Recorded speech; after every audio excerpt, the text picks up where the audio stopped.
प्यारे बच्चों, स्वागत है अपना इस YouTube channel Monu online education में। तो आज हम लोग क्रैश कोर्स का तीसरा दिन है। तो हम लोग ज्योग्राफी पढ़ रहे थे, तो चलिए स्टार्ट करते हैं। पहले हम लोग एक बार जो कल के क्लास में पढ़े हैं उसको हम रिवीजन कर लेते हैं। तो सबसे पहले बाबू हम लोग कल के क्लास में जो पढ़े वो हम लोग मृदा के बारे में पढ़े कि मृदा क्या है और मृदा का जो निर्माण है वो कैसे होता है। और हम लोग पढ़ें कि रंग, नमी और उपजाऊ के जो आधार पर मृदा को हम लोग 6 भागों में बांटे, जिसमें पहला जलोढ़ मृदा था। और जलोढ़ मृदा को भी हम लोग 2 भागों में देखे, पहला को खादर कहते हैं और दूसरा को बांगर कहते हैं। और दूसरा जो मृदा देखे वो काली मृदा था। तो काली मृदा, और तीसरा जो था वो क्या था, लाल मृदा। और चौथा मृदा को देखें पर्वतीय मृदा, और पांचवा मृदा क्या था, लेटराइट मृदा। और छठा मृदा मरुस्थलीय मृदा जो राजस्थान में पाया जाता है। तो हम लोग कल के क्लास में इतना पढ़ लिए थे। तो आज से हम लोग फसल चक्रण के बारे में देखेंगे, आगे पढ़ेंगे। और सबसे पहले आप लोगों को बता देते हैं कि इस संसाधन जब चैप्टर आप लोगों का जब ख़त्म हो जाएगा तो इसका PDF आप लोगों को मिल जाएगा। इसका क्या होगा, PDF आप लोगों को क्या होगा, मिल जाएगा आपका PDF। और एक चैप्टर का PDF कंप्लीट हो जाएगा तो फिर दूसरा चैप्टर हम लोग साइंस स्टार्ट करेंगे, उसके बाद फिर वो चैप्टर का PDF मिल जाएगा। और साथ में प्लस में क्वेश्चन बैंक आप लोगों को कराया जाएगा, क्वेश्चन बैंक आप लोगों को कराया जाएगा। और चैप्टर वाइज ऑब्जेक्टिव भी कराया जाएगा। बिल्कुल टेंशन लेने की अब बात नहीं है। अब सब कुछ हम लोग धीरे धीरे से देखेंगे, पढ़ेंगे। तो चलिए आज का क्लास स्टार्ट करते हैं। तो हम लोग कल का क्लास में पढ़ लिए थे, तो आज का क्लास में हम लोग फसल चक्रण के बारे में पढ़ेंगे। चलिए समझते हैं फसल चक्रण क्या होता है। फसल चक्रण क्या है, फसल चक्रण क्या है, आइए बाबू देखते हैं।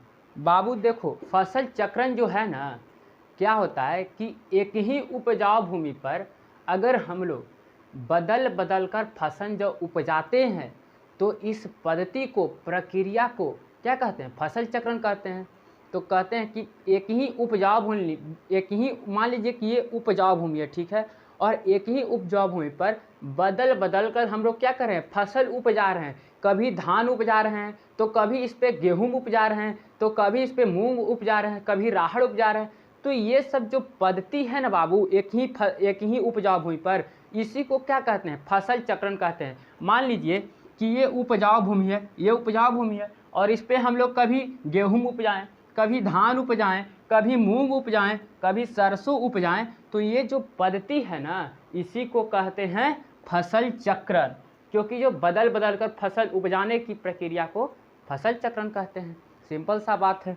तो आइए अब हम लोग इसका परिभाषा को देखते हैं कि क्या परिभाषा है इसका। चलिए आइए, आप लोग नोट करते जाइएगा कॉपी में। चलिए देखते हैं। एक ही उपजाऊ भूमि पर, एक ही उपजाऊ भूमि पर बदल बदल कर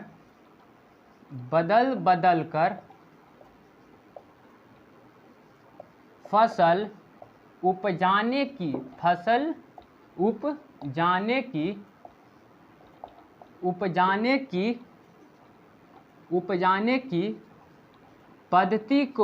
पद्धति को क्या कहते हैं, फसल चक्रण कहते हैं। पद्धति को क्या कहते हैं बाबू, फसल चक्रण कहते हैं। बोर्ड पर ध्यान दीजिएगा आप लोग, फसल चक्रण कहते हैं। चलो बाबू देखो, फसल चक्रण एक ही उपजाऊ भूमि पर, मान लीजिए एक ही उपजाऊ भूमि है, मानना क्या है, ये तो है ही, और बदल बदल कर फसल उपजाने की जो पद्धति होती है उसी को हम बाबू कहते हैं फसल चक्रण। ये बोर्ड परीक्षा के लिए काफ़ी महत्वपूर्ण चैप्टर है। इसको आप लोग पढ़िए बहुत अच्छे तरीके से, और एक एक टॉपिक पढ़ाएंगे। कोई अब हड़बड़ाने की बात, दिक्कत की बात नहीं है। तो इसको आप लोग समझ गए होंगे, आप लोग नोट कर लीजिए इसको, ठीक है। नोट कर लीजिए आप लोग। अब हम लोग आगे चलेंगे बाबू कि अतिचारण क्या है। अतिचारण देखेंगे हम लोग। चलिए हो गया, तो अब चलते हैं अतिचारण क्या है।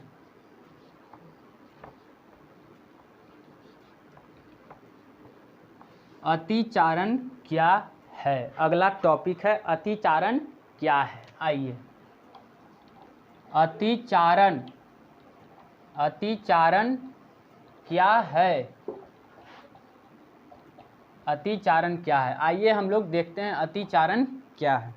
देखो बाबू, अतिचारण जो है ना, मान लो किसी उपजाऊ भूमि पर, मानिए कि कहीं उपजाऊ भूमि है, कोई उपजाऊ भूमि है, उस पर उसमें फसल लगाया गया है। किसी उपजाऊ भूमि पर फसल को आवश्यकता से अधिक जो है ना कीड़ा मकोड़ा या पशु जानवर चर जाता है, या फिर उसको क्या करता है, बर्बाद कर देता है, नष्ट कर देता है। इसी को हम लोग बाबू इसी को अतिचारण कहते हैं।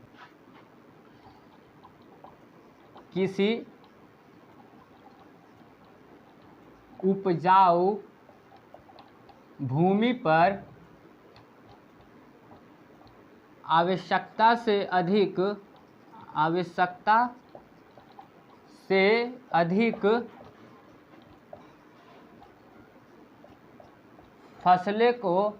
फसल को किसी उपजाऊ भूमि पर, यहाँ पर आगे लगा दो फसल, किसी उपजाऊ भूमि पर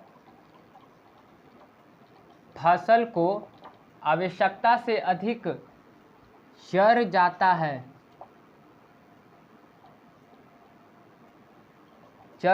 है या फिर नष्ट कर देता है, उसे क्या कहते हैं, अतिचारण कहते हैं। उसे क्या कहते हैं, अतिचारण कहते हैं बाबू। और जो महाराष्ट्र राज्य है ना, उसमें जो है अतिचारण सबसे अधिक है महाराष्ट्र राज्य में। तो यहाँ पर लिखते हैं महाराष्ट्र राज्य में अतिचारण सबसे अधिक है, सबसे क्या है, अधिक है। पूछेगा किस राज्य में अतिचारण सबसे अधिक है, तो महाराष्ट्र राज्य में अतिचारण सबसे अधिक। इसमें यहाँ पे फसल जोड़ लीजिएगा, यहाँ छूट गया है। किसी उपजाऊ भूमि पर फसल को आवश्यकता से अधिक चर जाता है या फिर नष्ट कर देता है, तो उसे अतिचारण कहते हैं। उपजाऊ भूमि है और उस पर फसल लगा हुआ है, तो कीड़े मकोड़े या पशु जानवर जो है आवश्यकता से अधिक क्या करता है, चर जाता है या फिर नष्ट कर देता है, उसी को अतिचारण कहते हैं। और अतिचारण जो है महाराष्ट्र राज्य में अतिचारण बहुत अधिक है। तो आप लोग इसको नोट कर लीजिए। अब अतिचारण हो गया। अब जलाक्रांता हम लोग पढ़ेंगे। जलाक्रांता क्या है,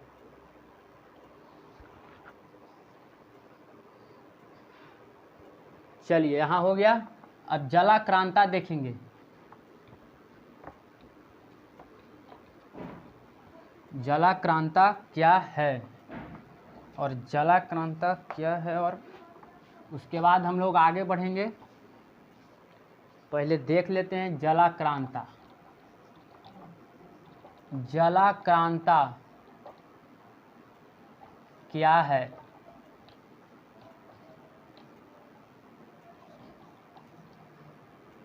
चलो बाबू अब हम लोग जलाक्रांता देखते हैं।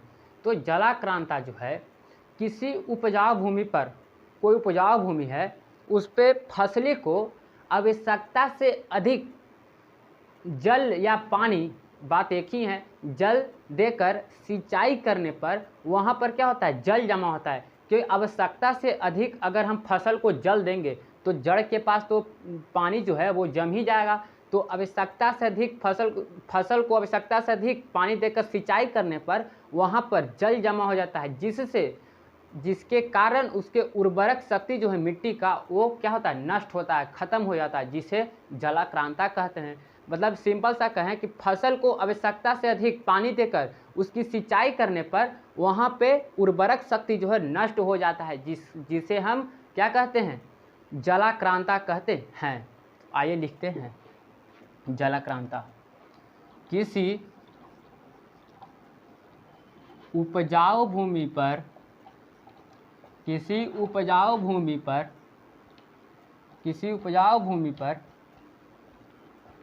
फसल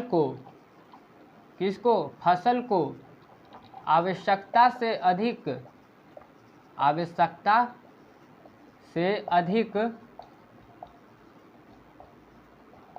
जल देकर सिंचाई करते हैं, जल देकर क्या करते हैं, सिंचाई करते हैं, तो वहाँ पर जल जमा हो जाता है,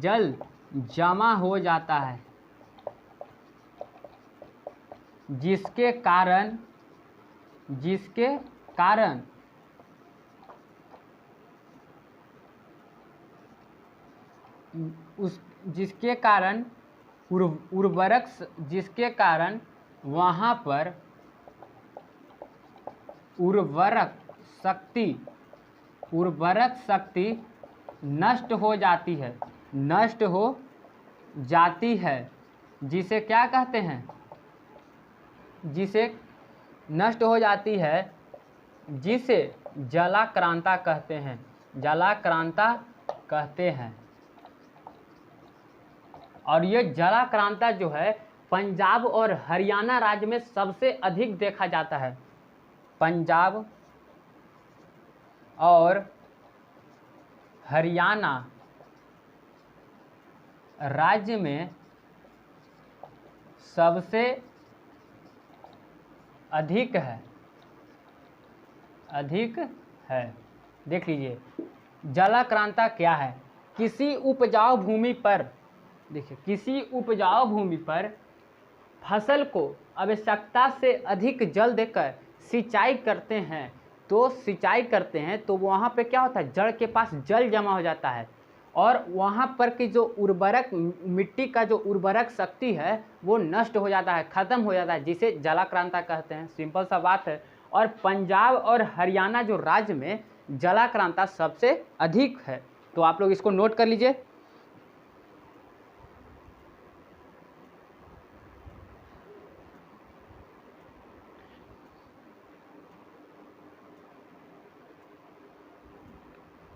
जलाक्रांता क्या है आप लोग इसको नोट कीजिए। अब आगे हम लोग चलते हैं, भू संरक्षण किस प्रकार से किया जाता है, भूमि को कैसे बाबू बचाएंगे उसको हम लोग देखते हैं। ये नोट हो गया,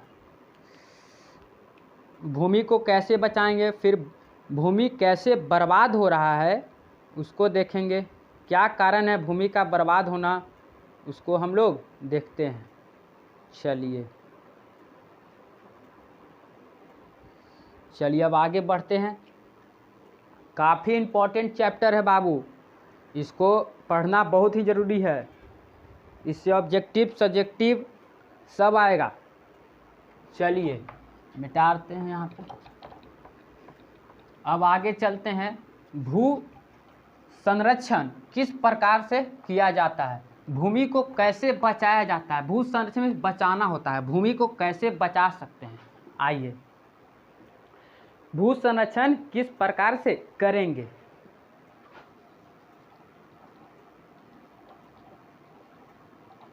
भू संरक्षण कैसे करेंगे या किस प्रकार से करेंगे। आइए भू संरक्षण किस प्रकार से करेंगे। चलो भू संरक्षण जो है ना बाबू, भूमि को कैसे बचाया जाता है इसके बारे में अब हम लोग देखेंगे। तो भू संरक्षण का उपाय जो है वो निम्नलिखित तरह से हैं। सबसे पहला उपाय है कि आवश्यकता से अधिक भूमि को सिंचाई ना करें, जिससे जो है भूमि क्या होता है, नष्ट होता है। आवश्यकता से अधिक भूमि का सिंचाई नहीं करें, क्योंकि सिंचाई करते हैं तो भूमि का नष्ट होना है। और दूसरा जो है कीटनाशकों दवा का उपयोग न करें, इसके जगह पर घरेलू उपयोग करें, जैसे गोबर, केले के छिलके इत्यादि का उपयोग करें। तो आइए हम लोग देखते हैं किस प्रकार से करेंगे। भू संरक्षण निम्नलिखित प्रकार से करेंगे, निम्नलिखित प्रकार से करते हैं, निम्नलिखित प्रकार से करते हैं। पहला देखिए, आवश्यकता से अधिक सिंचाई ना करें, आवश्यकता से अधिक सिंचाई ना करें। दूसरा जो है, कीटनाशकों का उपयोग ना करें, कीटनाशकों का उपयोग ना करें। तो क्या करेगा बाबू, कीटनाशकों का उपयोग नहीं करेगा तो घरेलू उपयोग करो, जैसे गोबर हो गया, केला के छिलका हो गया, ना करे। इसके जगह पर गोबर, केला का छिलका इत्यादि का उपयोग करते हैं, इत्यादि का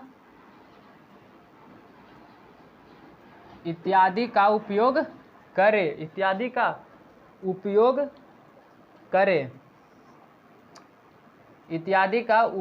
करें।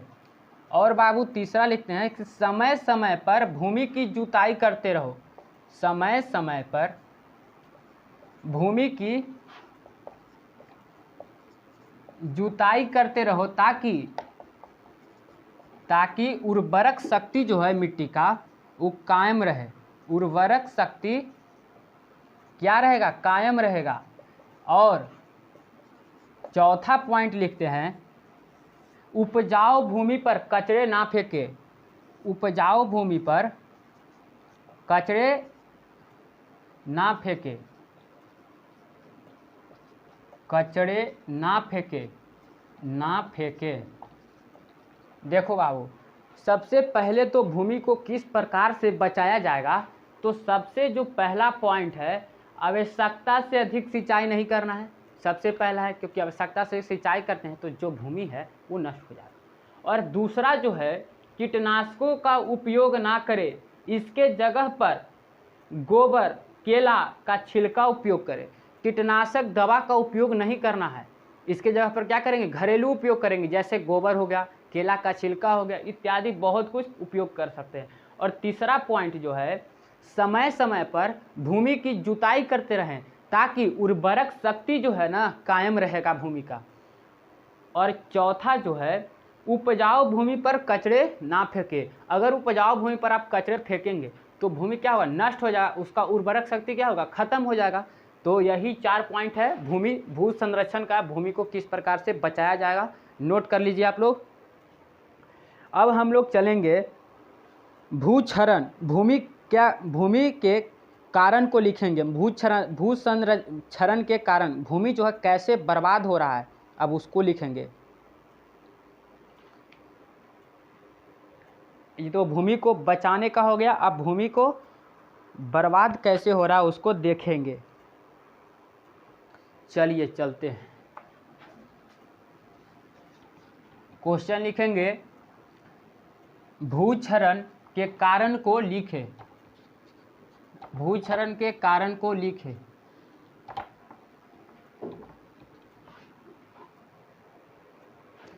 भूक्षरण के कारण को लिखे। भूक्षरण के कारण क्या, क्षरण भी होता है बर्बाद, भूमि जो कैसे बर्बाद हो रहा है उसको बारे में क्या होता है, लिखते हैं हम लोग। चलिए समझते हैं। सबसे पहला जो है, भूमि का खेतों को सबसे पहला जो भूक्षरण है, खेतों का निरंतर जल में डूबा रहना पहला है।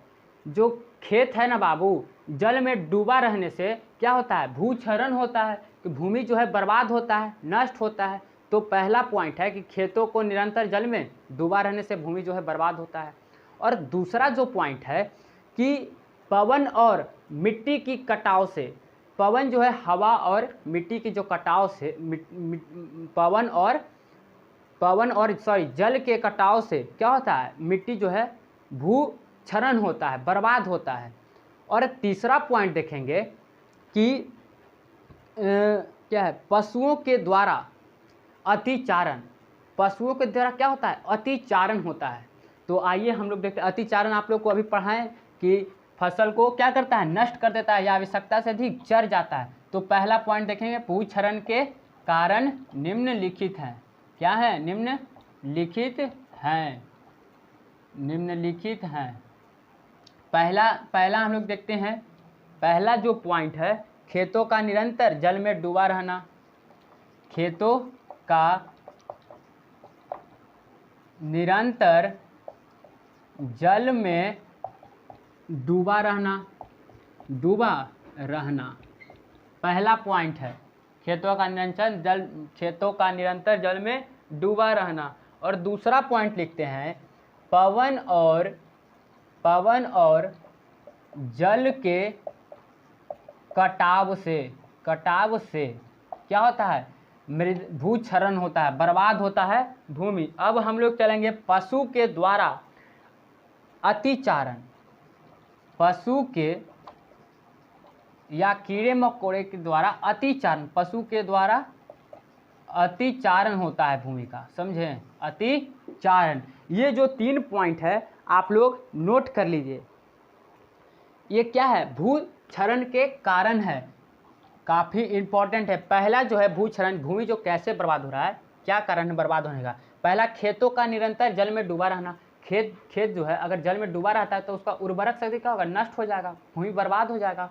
और दूसरा जो है, पवन और जल के कटाव से, हवा और जल को, पानी की कटाव से क्या होता है, भूमि जो है बर्बाद होता है। और तीसरा जो है, पशु के द्वारा क्या होता है, अतिचारण, जो फसलों को आवश्यकता से क्या करता है, नष्ट कर देता है, चर जाता है, उसी के कारण, ये सब के कारण जो है भूमि बर्बाद हो रहा है।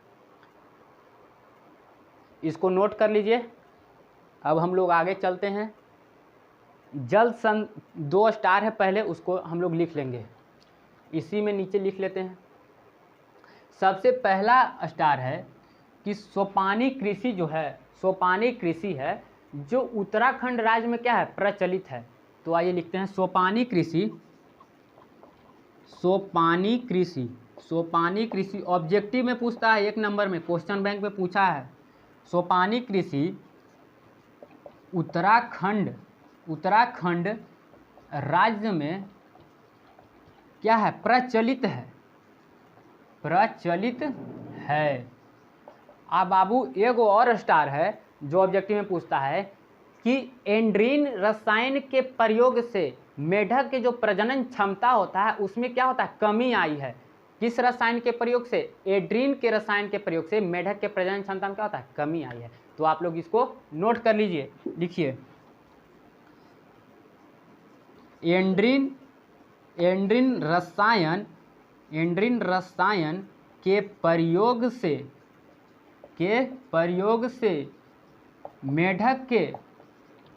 मेढक के प्रजनन जो क्षमता है, प्रजनन क्षमता में क्या हुआ है, कमी आई है, प्रजनन क्षमता में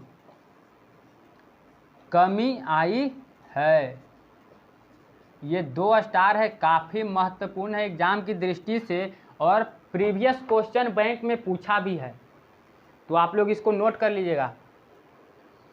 अब हम लोग चलेंगे जल संसाधन, जल संसाधन चलते हैं, इसको नोट हो गया, नोट कर लीजिए। चलिए चलते हैं जल संसाधन। जल संसाधन पहला जो यूनिट है मृदा, वो खत्म हो गया।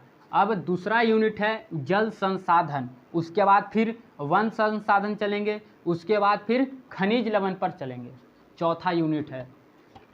इसके बाद आप लोगों को पीडीएफ मिल जाएगा।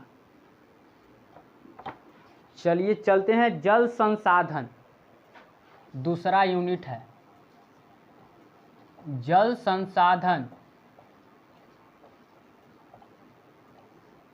चलिए बाबू, सबसे पहले हम लोग जानेंगे कि जल जो है नवीकरणीय संसाधन है। जल कैसा संसाधन है? नवीकरणीय संसाधन है। इसको कितना भी उपयोग करते हैं जल का तो कभी ख़त्म नहीं होता है। और दूसरा जो बात है वो प्रत्येक जीवधारियों के लिए क्या है? जल ही जीवन है। प्रत्येक जीवधारियों के लिए क्या है? जल ही जीवन है। तो पहले हम लोग स्टार्ट देंगे कि जल एक नवीकरणीय संसाधन है। ऑब्जेक्टिव में पूछता है जल एक नवीकरणीय संसाधन है बाबू। क्या है? संसाधन है। और दूसरा स्टार देंगे कि प्रत्येक जीवधारियों के लिए क्या है? जल ही जीवन है। और मानव के शरीर में 60 से 65% जल पाया जाता है। समझे? इसको ऑब्जेक्टिव में यही पूछता है कि मानव के शरीर में कितनी प्रतिशत जल की मात्रा रहती है, उपस्थित होती है या रहती है। तो 65% आप लोग मारिएगा। शरीर में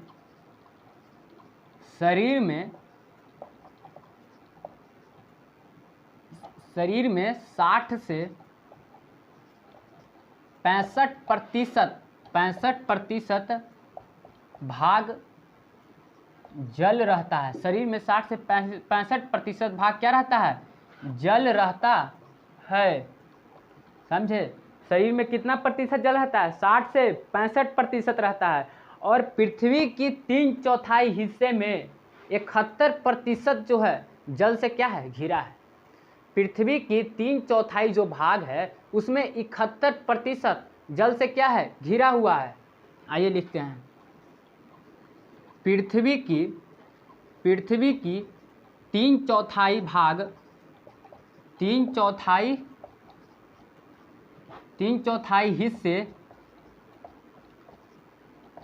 हिस्से में 71% भाग जल से घिरा है बाबू। जल से क्या है? घिरा है। जल से घिरा है। 71% भाग क्या है? जल से घिरा है। ये नोट कीजिए आप लोग। स्टार है। अब जितना स्टार कराएंगे सब ऑब्जेक्टिव पूछता है और पूछा भी है। अब हम लोग चलेंगे, एक और है स्थल भूमि। स्थल भूमि जो है 29% भाग है। लिखते हैं हम लोग स्थल भूमि। स्थल भूमि जो है 29% भाग है। 29% भाग है। इतना आप लोग नोट कीजिए तो फिर आगे बढ़ते हैं। कॉपी में लिख लीजिए। चलिए आगे चलते हैं। अब चलते हैं। अब काफ़ी महत्वपूर्ण जो ऑब्जेक्टिव जो है ये सब है। और एक और ऑब्जेक्टिव, 2 ऑब्जेक्टिव बताते हैं जो पूछा है और पूछेगा भी। पहला जो ऑब्जेक्टिव है, जल के उपस्थिति के कारण पृथ्वी को क्या कहते हैं? नीला ग्रह कहते हैं। क्योंकि 71% भाग में जल है तो ये पृथ्वी पर बहुत सारा जल है। 71% भाग है, इसी अत्यधिक है। जल जो है बहुत अधिक है। इसी कारण से पृथ्वी को क्या कहा गया है? नीला ग्रह कहा गया। समझे? पृथ्वी को नीला ग्रह कहा गया है। चलिए लिखते हैं। जल के उपस्थिति के कारण पृथ्वी को नीला ग्रह कहा गया है बाबू। पृथ्वी को नीला ग्रह कहा गया है। और ये तो हो गया। और दूसरा स्टार हम लोग चलेंगे कि पृथ्वी का जो कुल जल है 97.5% जो भाग है वो खरापन जल है। और 2.5% जो जल है वो मीठा जल है, मृदु जल है, मीठा जल है, जो जीवधारियों के क्या है? पीने योग्य है। तो ये लिखते हैं। पृथ्वी का कुल 97.5% भाग खरापन जल है। तथा 2.5% भाग मीठा जल है, मीठा जल है जो जीवधारियों को पीने योग्य है, जीव जंतुओं को, मानव को पीने योग्य है, जो जीव जंतुओं को पीने योग्य है। एक का ऑब्जेक्टिव हम लोग चलेंगे, कोई नहीं ऑब्जेक्टिव छूटेगा, सब चलेंगे। देखो बाबू, पहला तो जल की उपस्थिति के कारण जो पृथ्वी को हम लोग क्या कहते हैं, नीला ग्रह कहते हैं। और दूसरा जो स्टार है, पृथ्वी का कुल 97.5% जो भाग है वो खरापन जल है, तथा 2.5% भाग जो है मीठा जल है।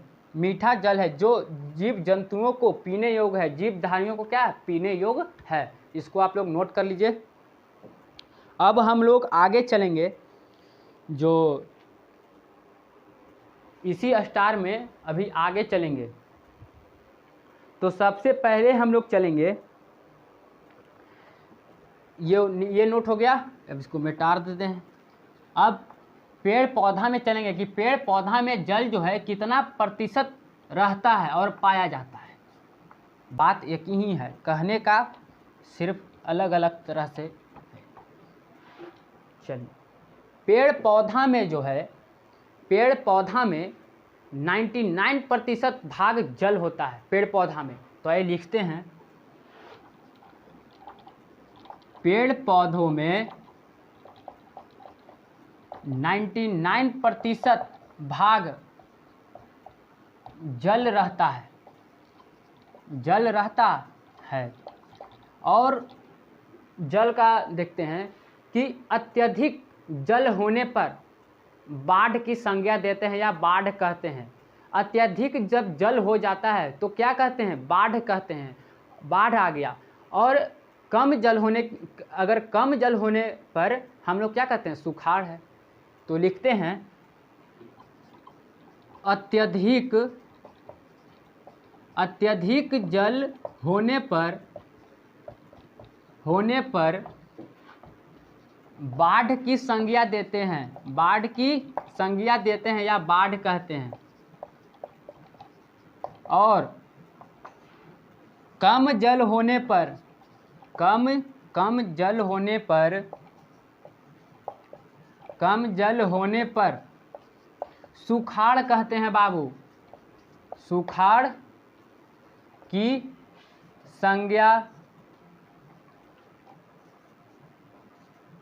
संज्ञा दी जाती है, सुखाड़ की संज्ञा दी जाती है या कहते हैं, बात एक ही है। यहाँ पे दी जाती है लिख दो, संज्ञा दी जाती है। इसको आप लोग नोट कर लीजिए। अत्यधिक जल होने पर बाढ़ की संज्ञा दी जाती है और कम जल होने पर सुखाड़ की संज्ञा दी जाती है। और पेड़ पौधा में जो है 99% भाग जल रहता है। तो इसको आप लोग नोट कर लीजिए। अब हम लोग चलेंगे, जल संकट क्या है, हो गया। अब हम लोग जल संकट देखेंगे कि जल संकट क्या है। क्वेश्चन लिखिए, जल संकट क्या है। चलिए, जल संकट क्या है, जल संकट क्या है। चलिए देखो बाबू, जल संकट जो है किसी स्थान पर आवश्यकता से अधिक या कम जल का होना जल संकट कहलाता है। कहीं कोई स्थान है और वहाँ अत्यधिक जल है या कम जल रहेगा, अत्यधिक जल भी रहेगा तो भी जल संकट कहलाएगा और कम जल भी रहेगा तो जल संकट कहलाएगा। किसी स्थान पर आवश्यकता से अगर अधिक जल हुआ तो भी जल संकट कहलाएगा, या आवश्यकता से कम जल हुआ तो भी जल संकट कहलाएगा। तो दोनों स्थिति में क्या होगा, जल संकट कहलाता है। तो डिफिनेशन लिखिए, किसी स्थान पर आवश्यकता से अधिक या कम जल का होना जल संकट कहलाता है। सिंपल सा बात है, आइए लिखते हैं।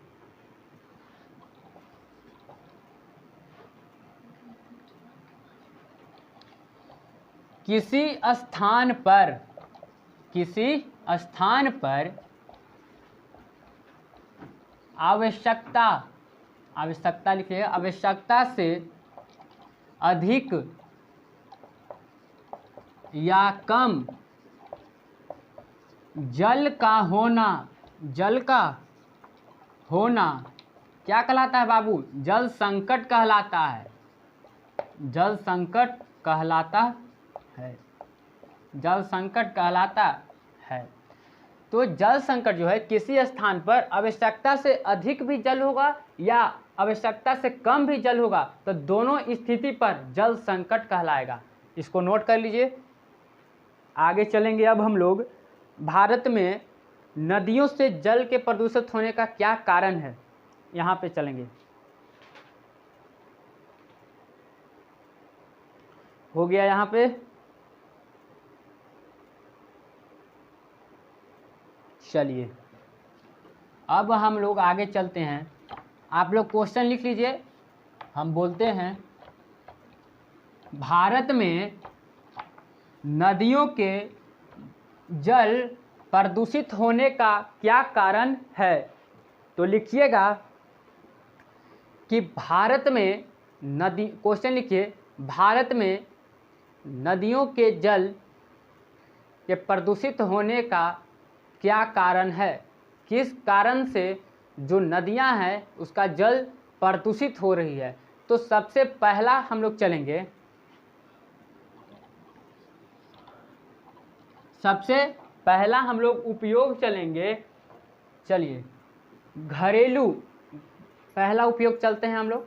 घरेलू या उद्योगों के द्वारा कचरे को नदी में प्रवाहित करने से या नदी में फेंकने से। हम लोग घर का कचरा जो है क्या करते हैं, नदी में फेंक देते हैं, या उद्योग से जो हानिकारक पदार्थ निकलता है या कचरा निकलता है उसको क्या करते हैं, हम लोग फेंक देते हैं नदी में, जिससे जो है नदी का जल क्या होता है, प्रदूषित हो जाता है। जिससे नदी का जल प्रदूषित हो जाता है। और आइए हम लोग लिखते हैं पहला, घरेलू या उद्योग के द्वारा कचरे को नदी में फेंकने से प्रदूषित हो जाता है। पहले हम लिख देते हैं, उसके बाद समझा देते हैं। दूसरा जो है, कई धार्मिक मान्यता के अनुसार, कई धार्मिक मान्यता के अनुसार जल को क्या किया जाता है, प्रदूषित किया जाता है। मान्यता के अनुसार जल को प्रदूषित किया जाता है बाबू, समझे। जल को क्या किया जाता है, प्रदूषित किया जाता है। और तीसरा, मवेशी जानवर को कहते हैं, मवेशियों के मरने के उपरांत नदी में फेंकने इसको बढ़िया सीखिए, नदी में फेंकने से। और लिखते हैं चौथा, उपजाऊ भूमि पर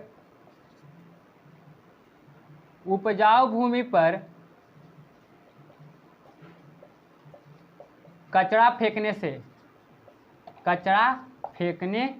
से। ये और भी है, मिट्टी की प्रतिमा को नदी में विसर्जन करने से जल क्या होता है, प्रदूषित होता है। तो आइए हम लोग सबसे पहले देखते हैं कि भारत में नदियों के जल के प्रदूषित होने का क्या कारण है।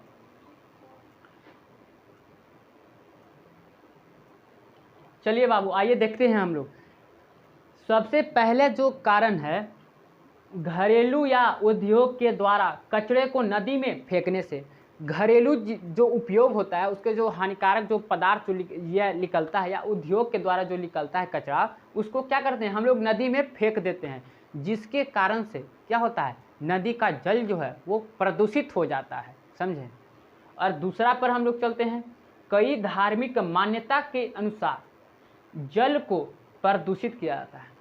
कई धार्मिक मान्यता के अनुसार जल को क्या कहता है, प्रदूषित किया जाता है। जैसे छठ हो गया, यही सब से क्या होता है, जल जो है क्या होता है, प्रदूषित होता है। धार्मिक मान्यता के अनुसार जल को भी प्रदूषित किया जाता है।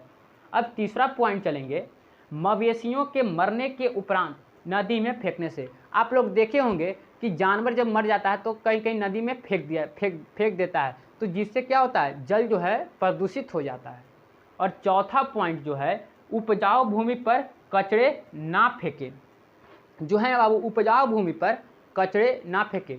तो ये तो हो गया बाबू अथी का, सॉरी ये तो आपका अथी का हो गया, ये तो भू संरक्षण का ये तो लिख दिए यहाँ पे, गलत हो गया, सॉरी। यहाँ पे लिखेंगे कि खेतों के निकलने वाले हानिकारक पदार्थ, या ये भी आप लिख सकते हैं कि मिट्टी की प्रतिमा को विसर्जन करने से, लिख लिया, करने से है यहाँ पे, करने से, सॉरी गलती हो गया यहाँ पे, नहीं देखे। चलिए, तो यहाँ पे लिखेंगे कि चौथा जो पॉइंट है, मिट्टी की प्रतिमा को विसर्जन करने से। मिट्टी की जो प्रतिमा हम लोग विसर्जन करते हैं नदी में, तो उससे क्या होता है, जल क्या होता है, प्रदूषित हो जाता है। तो ये जो है जल के प्रदूषित होने का क्या है, कारण है, किस कारण से जो जल, नदियों का जो जल है वो प्रदूषित हो जाता है। तो इन्हीं कारणों के वजह से जो है नदी का जल क्या होता है, प्रदूषित हो जाता है।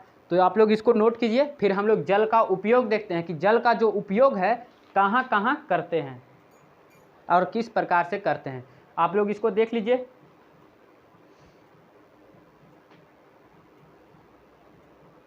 चलिए, हो गया।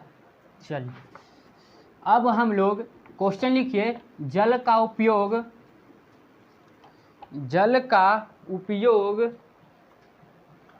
को लिखें, या जल संसाधन के उपयोग को लिखें। लिखिए, जल के उपयोग को लिखें या जल संसाधन का उपयोग को लिखें, बात एक ही है। तो चलिए बाबू, जल का उपयोग को लिखते हैं। सबसे पहले तो जल का उपयोग निम्नलिखित है। जल का उपयोग क्या है, निम्नलिखित है। सबसे पहले हम लोग जल का उपयोग देखते हैं, तो जल का उपयोग जीव जंतुएं करते हैं। जल का उपयोग कौन करता है, जीव जंतु करता है, जीवधारी करता है। और जल का जो उपयोग है, पेड़ पौधे की सिंचाई करने में जल का हम लोग उपयोग करते हैं। किसकी सिंचाई करने में, पेड़ पौधे की सिंचाई करने में हम लोग जल का उपयोग करते हैं। खेतों की सिंचाई करने में हम लोग जल का उपयोग करते हैं। बहुत सारा जल का उपयोग है। और घरों की सफाई अभियान में जल का हम लोग उपयोग करते हैं। तो आइए हम लोग लिखते हैं जल का उपयोग। लिखिएगा आप लोग, जल का उपयोग निम्नलिखित हैं, पहले लिख लीजिएगा। उसके बाद यहाँ पे लिखिएगा, पेड़ पौधों की सिंचाई में जल का उपयोग करते हैं। जल का क्या करते हैं, उपयोग करते हैं। दूसरा लिखिएगा,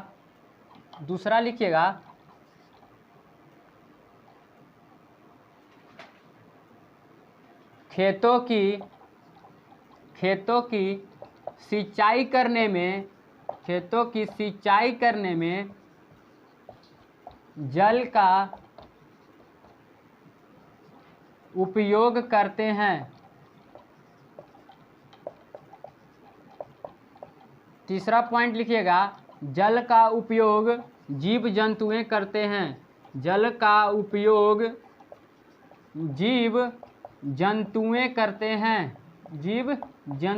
करते हैं। जल का उपयोग, चौथा पॉइंट लिखिएगा, जल का उपयोग सफाई अभियान के लिए की जाती है। सफाई अभियान के लिए की जाती है। बहुत सारा उपयोग है, आप अपने से भी लिख सकते हैं। पहला जो उपयोग है, पेड़ पौधों की सिंचाई करने में जल का हम लोग क्या करते हैं, उपयोग करते हैं। और दूसरा जो है, खेतों की सिंचाई करने में भी हम लोग जल का उपयोग करते हैं। और तीसरा जो पॉइंट है, जल का उपयोग जीव जंतुएं करते हैं। चौथा जो पॉइंट है, जल का उपयोग सफाई अभियान के लिए भी करते हैं। और सारा पॉइंट है, आप लोग लिख सकते हैं। चलिए यहाँ इतना नोट कीजिए आप लोग। अब हम लोग चलेंगे और भी लिख सकते हैं कि जल का उपयोग, जल जो है जीव जंतुओं का क्या है, निवास स्थान है। जल जो है जीव जंतुओं का क्या है, निवास स्थान है। जल जीव जंतुओं का निवास। अब चलिए आगे चलते हैं। अब जल को किस प्रकार से बचाया जा सकता है उसको बारे में अब देखेंगे। सबसे पहले जो है क्वेश्चन लिखिए, जल संरक्षण किस प्रकार से करेंगे। जल संरक्षण जो है किस प्रकार से करेंगे।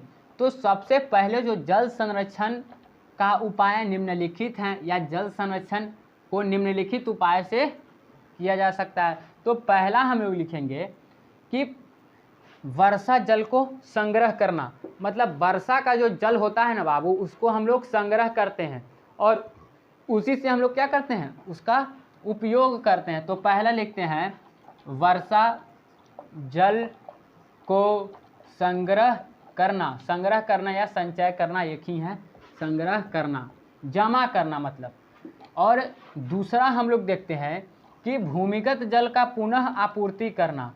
भूमिगत जल का पुनः क्या करना, आपूर्ति करना। आपूर्ति करना। और तीसरा जो है, जल का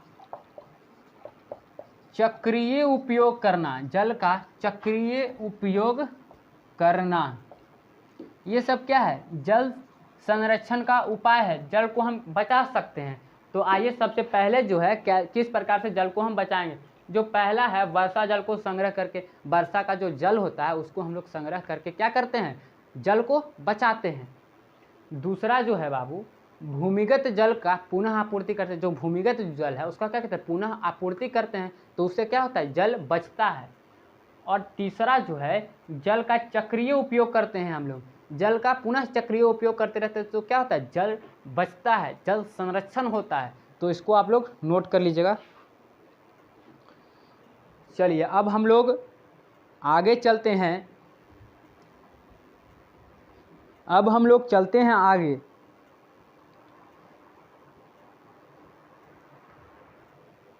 अब हम लोग यहाँ तक देख लिए। अब हम लोग चलेंगे, बहुउद्देशीय नदी घाटी परियोजना क्या है। चलिए आगे चलते हैं। यहाँ तक क्लियर हो गया। अब वीडियो को लाइक सब्सक्राइब शेयर कर दीजिए। सभी लोग शेयर कर देंगे वीडियो को। अब बाबू हम लोग चलेंगे, बहुउद्देशीय नदी घाटी परियोजना क्या है। आप लोग क्वेश्चन लिखिए, बहुउद्देशीय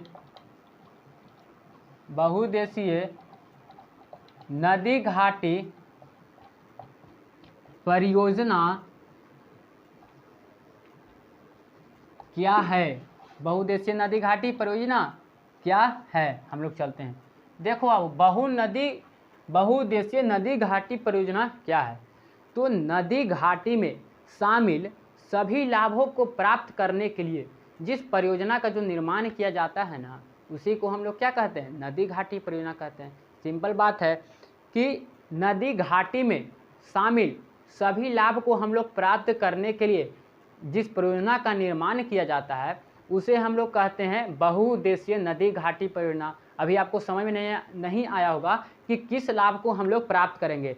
तो सबसे पहले जानिए, बिजली उत्पादन करने में क्या होता है, बहुउद्देशीय नदी घाटी परियोजना का लाभ करते हैं, बिजली उत्पादन करने में। दूसरा जो है, सिंचाई करने में, सिंचाई के साधन में, क्योंकि वहाँ पे जल जमा रहता है तो सिंचाई करने में क्या होता है, मतलब कि बेहतर होता है।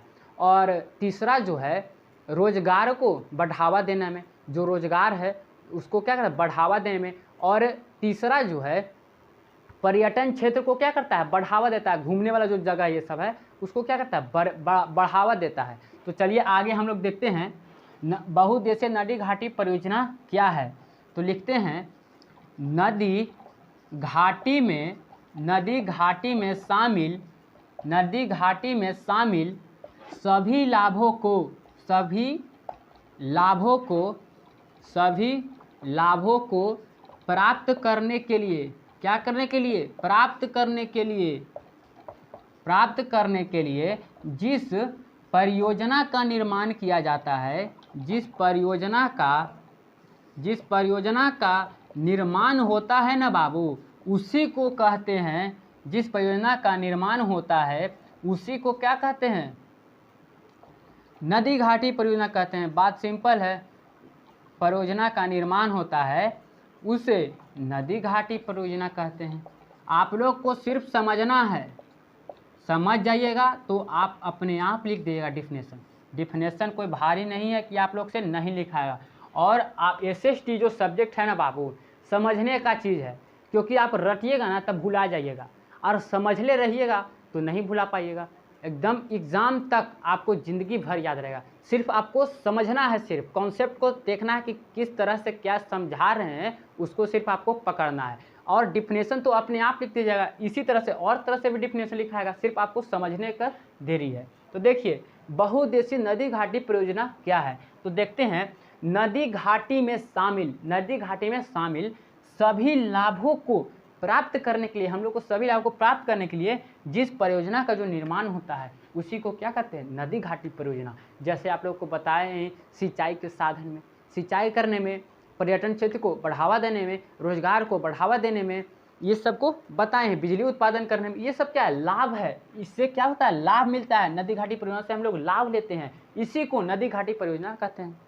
चलिए इसको लिख लीजिए बाबू। एक चैप्टर थोड़ा सा, एक 2 टॉपिक और बचा है, उसको हम क्लियर कर देते हैं। जल्दी जल्दी से आप लोग उतार लीजिए। अब हम लोग चलेंगे कि इस परियोजना का निर्माण जो हुआ, अब हम लोग इसको किस प्रकार से हम लाभ लेंगे, इसको अब हम देखेंगे कि इससे जो लाभ है हम लोग को क्या क्या मिलेगा। भाई परियोजना का जब निर्माण किया है तो लाभ तो मिलना चाहिए ना। अब क्या क्या लाभ मिला है उसको बारे में हम लोग जानते हैं। चलिए हो गया, नदी परियोजना का लाभ को लिखें, कि लाभ को लिखें।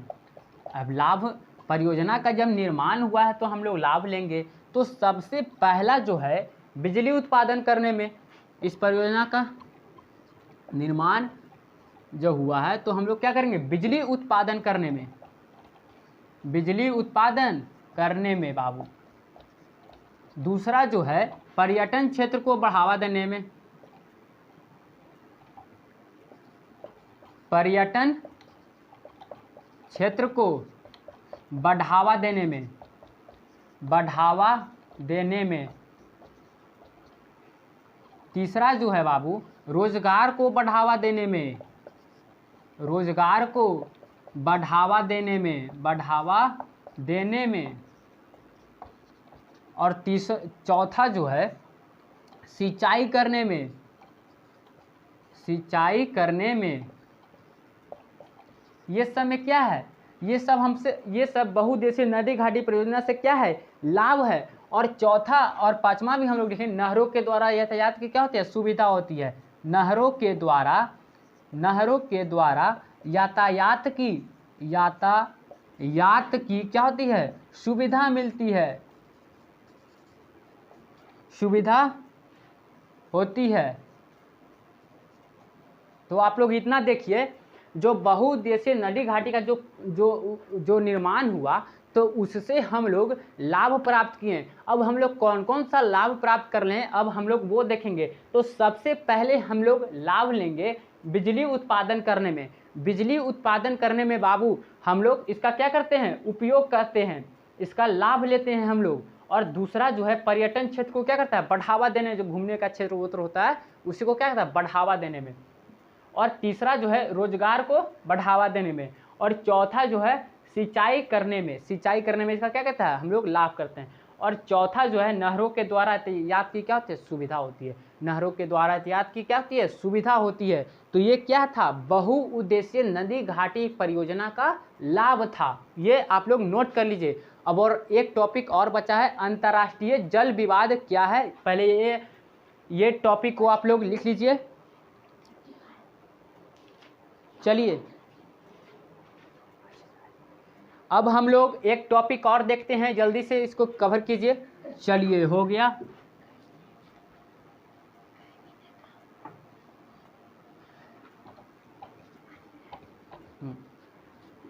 अब हम लोग चलेंगे बाबू, अंतर्राष्ट्रीय जल विवाद क्या है। अंतर्राष्ट्रीय जल विवाद, आपको अंतर्राष्ट्रीय जल विवाद टॉपिक से ही पता चल रहा है कि जल को लेकर क्या है, विवाद हुआ है। इसी को कहते हैं क्या, अंतर्राष्ट्रीय जल विवाद। अंतर्राष्ट्रीय जल विवाद, जल को लेकर क्या हुआ है, विवाद हुआ है अंतर्राष्ट्रीय स्तर पर, तो इसी को कहते हैं अंतर्राष्ट्रीय जल विवाद। देखो, अंतर्राष्ट्रीय जल विवाद क्या है ना, कि कोई राज्य जो है आवश्यकता से अधिक जल को रोक लेता है, मतलब उसको जितना जल का ज़रूरत है, उसका जितना आवश्यकता है राज्य का, उससे अधिक जल को वो रोक लेता है। तो दूसरे राज्यों के साथ जल को लेकर क्या होता है, विवाद उत्पन्न होता है। इसी को अंतर्राष्ट्रीय जल विवाद कहते हैं। मतलब एक राज्य जो है, समझिए यहाँ मान लीजिए कि ये एक राज्य है, ये एक राज्य है, इसका जल जो है, इसका जल, ये मान लीजिए जल है यहाँ पे बीच में, और ये राज्य जो है अपना आवश्यकता है इसका इतना ही जल, इसका आवश्यकता इतना ही जल का हिस्सा है, इसका इतना ही हिस्सा है, और ये जो है इसका भी, दूसरा राज्य का भी ये अपना जल ले लिया। तो इसी को दोनों राष्ट्र को लेकर क्या होगा, दोनों राज्य को लेकर विवाद उत्पन्न होगा जल को लेकर। इसी को हम अंतर्राष्ट्रीय जल विवाद कहते हैं। तो कहेंगे कोई राज्य अपने आवश्यकता से अधिक जल को रोक लेता है, तो दूसरे राज्यों के साथ जल को लेकर विवाद उत्पन्न होता है, जिसे अंतर्राष्ट्रीय जल विवाद कहते हैं। आइए डिफिनेशन देखते हैं अंतर्राष्ट्रीय जल विवाद। कोई राज्य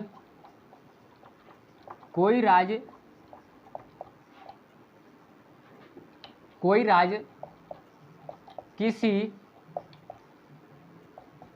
परियोजना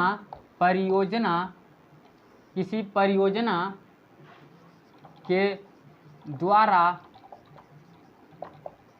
आवश्यकता से अधिक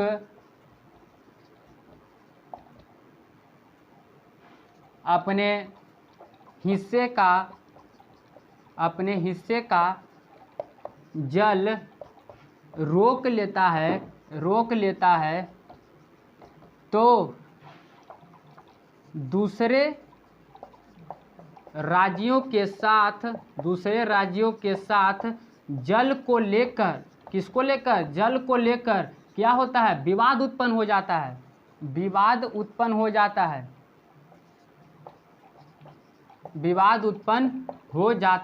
है, जिसे क्या कहते हैं, अंतर्राष्ट्रीय जल विवाद कहते हैं, जिसे अंतर्राष्ट्रीय जल विवाद कहते हैं। अंतर्राष्ट्रीय जल विवाद कहते हैं। चलिए, ये आपका टॉपिक क्लियर हो गया, जल संसाधन पूरा खत्म हो गया। चलिए यहाँ पे एक बार देखते हैं, कोई राज्य किसी परियोजना के द्वारा आवश्यकता से अधिक अपने हिस्से का जल को क्या करता है, रोक लेता है, तो दूसरे राज्यों के साथ, यहाँ पे दूसरे राज्यों के जल को लेकर विवाद उत्पन्न हो जाता है, जिसे क्या कहते हैं, अंतर्राष्ट्रीय विवाद कहते हैं। आप ये भी लिख सकते हैं, कोई राज्य किसी परियोजना के द्वारा अपने हिस्से से आवश्यकता से अधिक जल को क्या करता है, रोक लेता है, तो दूसरे राज्य को लेकर जल को विवाद उत्पन्न होता है, जिसे अंतर्राष्ट्रीय जल विवाद कहते हैं। तो अंतर्राष्ट्रीय जल विवाद जो है ना, कोई राज्य है, कोई एक राज्य है, कोई दो राज्य है, और एक राज्य का जो जल है उसको आवश्यकता से अधिक अपने हिस्से का जल रोक लेता है, तो दूसरे राज्यों के साथ क्या होता है, विवाद उत्पन्न होता है, जिसे अंतर्राष्ट्रीय जल विवाद कहते हैं। ये जो टॉपिक है आपका पूरा खत्म हो गया, जल संसाधन जो है आपका पूरा खत्म हो गया। कल से हम लोग वन एवं वन जीव जंतु जो है वन संसाधन है, कल हम लोग देखेंगे। और वीडियो को लाइक, सब्सक्राइब और शेयर कर दे, ताकि जो बच्चे नहीं पढ़ पाए हैं क्रैश कोर्स, वो क्रैश कोर्स में पढ़ लेंगे, उनका पूरा रिवीजन हो जाएगा। शुरू से 0 लेवल से आप लोगों को लेकर चल रहे हैं बाबू, एक भी टॉपिक नहीं छोड़े हैं। और PDF आप लोग को जब चैप्टर ख़त्म हो जाएगा तो मिल जाएगा आपको। व्हाट्सएप ग्रुप में जुड़ जाएं, वीडियो के डिस्क्रिप्शन में लिंक दिया गया है, टेलीग्राम ग्रुप को ज्वाइन कर लें और व्हाट्सएप में टेलीग्राम में जुड़ जाएं। टेलीग्राम में जुड़ जाएं, आपको PDF जो है फ्री में प्रोवाइड किया जाएगा, एक भी पैसा नहीं लिया जाएगा आप लोगों से। और वीडियो को लाइक सब्सक्राइब कर दें और बच्चों के पास अधिक से अधिक शेयर कर दें। ठीक है, कल के क्लास में मिलते हैं। वन्य जीव वन संसाधन में हम लोग कल से देखते हैं, स्टार्ट करेंगे। ठीक है।